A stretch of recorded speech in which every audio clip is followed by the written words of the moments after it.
Hello welcome back. അപ്പോൾ എല്ലാവർക്കും സുഖമാണെന്ന് വിചാരിക്കുന്നു. എല്ലാവരും സേഫായിട്ടിരിക്കട്ടെ. നല്ല മഴയൊക്കെയാണ്. അപ്പോൾ ഈ ഒരു സമയത്ത് കഴിക്കാൻ പറ്റിയ ഒരു സ്നാക്സിൻ്റെ റെസിപ്പിയുമായിട്ടാണ് വന്നിട്ടുള്ളത്.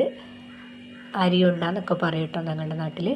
അപ്പോൾ അതിനായിട്ട് ഞാനിവിടെ ഒരു 2 കഷ്ണം ശർക്കര ചീകി എടുക്കുന്നുണ്ട്. അപ്പോൾ അതൊരു നല്ലൊരു പാത്രത്തിലോട്ട് മുഴുവനായിട്ട് ചീകി എടുത്തിട്ടുണ്ട് കേട്ടോ. അപ്പോൾ അതോടെ ഇരിക്കട്ടെ. അപ്പോൾ ഇനി അപ്പോഴേക്കും ഒരു നല്ല വെള്ളമില്ലാത്ത തേങ്ങയാണ് എടുത്തിട്ടുള്ളത്. അപ്പോൾ ഞങ്ങളുടെ ഇവിടെ ഇതിന് കൊപ്ര എന്ന് പറയാം. നിങ്ങളുടെ അവിടെ എന്താ പറയുന്നത് കമൻറ്റ് ചെയ്യട്ടെ. അപ്പോൾ വീഡിയോ എല്ലാവരും സ്കിപ്പ് ചെയ്യാതെ കാണുക. ഇഷ്ടപ്പെട്ടാൽ ലൈക്ക് ചെയ്യുക. സബ്സ്ക്രൈബ് ചെയ്യാതെ കാണുകയാണെങ്കിൽ സബ്സ്ക്രൈബ് ചെയ്താൽ തൊട്ടടുത്തുള്ള ബെല്ലൈക്കൺ ഒന്ന് എനേബിൾ ചെയ്യട്ടോ. എങ്കിൽ ഞാൻ ഇടുന്ന എല്ലാ വീഡിയോ നിങ്ങൾക്ക് നോട്ടിഫിക്കേഷനായിട്ട് ലഭിക്കുള്ളൂ. അപ്പോൾ ഞാൻ ഒരു മീഡിയം സൈസിൽ ഇത് കട്ട് ചെയ്തെടുത്തിട്ടുണ്ട് കേട്ടോ. അപ്പോൾ ഈ ഒരു സമയം നമുക്ക് നന്നായിട്ട് ചെറുതാക്കി കട്ട് ചെയ്യാൻ പറ്റുകയാണെങ്കിൽ അങ്ങനെ ചെയ്യുന്നതായിരിക്കും നല്ലത്. എന്നാൽ മിക്സി ഒന്നും കേടുവരില്ല കേട്ടോ. അപ്പോൾ ഞാൻ മുഴുവനായിട്ട് ഇവിടെ കട്ട് ചെയ്തെടുത്തിട്ടുണ്ട്. ഇനി ഒരു മിക്സിയുടെ ജാറിലോട്ട് ഇട്ടിട്ട് ഇതൊന്ന് ക്രഷ് ചെയ്തെടുത്ത് വരണം. അപ്പോൾ അതിന് വേണ്ടിയിട്ട് ഒരു മിക്സിയുടെ ജാർ എടുത്തിട്ടുണ്ട്. അപ്പോൾ ഞാൻ ഫസ്റ്റ് സ്റ്റെപ്പിലിട്ട് കൊടുക്കുന്നത് അരി വറുത്തതാട്ടോ. അപ്പോൾ ഞാൻ നേരത്തെ ഇത് പറയാൻ വിട്ടുപോയി.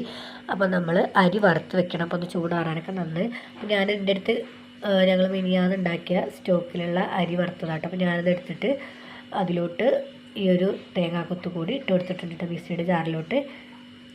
എന്നിട്ട് ബാക്കി വന്നിട്ടുള്ള ആ ഒരു ചീകിയ ശർക്കരയുടെ ബാക്കി കഷ്ണങ്ങളുണ്ടായി നന്നായിട്ട് ഫൈനായിട്ട് ക്രഷ് ചെയ്ത് കൊണ്ടുവരുന്നത് വേണ്ട. ഒരു എന്താ പറയുക, നമുക്ക് കടിക്കാൻ കിട്ടുന്ന രൂപത്തിൽ തന്നെ ക്രഷാക്കി എടുക്കുക. അപ്പോൾ ചീകി വെച്ച ആ ഒരു പാത്രത്തിലോട്ട് ഇതുപോലെ റെഡി ആക്കിയിട്ടുണ്ട് കേട്ടോ. അപ്പോൾ ഞാൻ അതൊരു ആ ഒരു പാത്രത്തിലോട്ട് ഇട്ട് കൊടുത്തിട്ടുണ്ട്.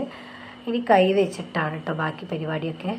അപ്പോൾ നമ്മൾ കൈ വെച്ചിട്ട് ചെയ്യുമ്പോഴായിരിക്കും ഇതിൻ്റെ എല്ലാ ഭാഗത്തേക്കും ആ ഒരു ശർക്കര പിടിച്ചിട്ട് ഒരുപോലെ കിട്ടുക. അപ്പോൾ ഇനി ഇതിലേക്ക് അല്പം നാളികേരം കൂടി ഇട്ട് കൊടുത്തിട്ടുണ്ട്. ഒന്നിവിടെ ചിരകി വെച്ചിട്ടുള്ള സ്റ്റോക്കിലായിരുന്നു. അപ്പോൾ അതും കൂടെ അതിലോട്ട് ഇട്ട് കൊടുത്തതിന് ശേഷം ഇതുപോലെ കൈ വെച്ചിട്ട് നന്നായിട്ടൊന്ന് കുഴച്ച് ഉരുട്ടിയതാ ഏത് ഷേപ്പിലും എടുക്കണം. അപ്പോൾ ഞാനൊരു ഈ ഒരു ഷേപ്പിലാണ്. നമ്മൾ പണ്ട് കാലത്തൊക്കെ ഇങ്ങനെയായിരുന്നല്ലോ അണ്ടിപ്പുട്ടൊക്കെ ഒപ്പരപ്പുട്ടൊക്കെ ഉണ്ടാക്കിയിരുന്നത്. അപ്പോൾ ഞാൻ ഈ ഒരു ഷേപ്പിൽ തന്നെ എടുത്തിട്ടുണ്ട്. ഇതുപോലെ റെഡിയാക്കി എടുത്തിട്ടുണ്ട് കേട്ടോ. അപ്പോൾ ഈ ഒരു പാത്രത്തിലോട്ട് വെച്ചപ്പോൾ ഇത്രയും കിട്ടിയിട്ടുണ്ട്.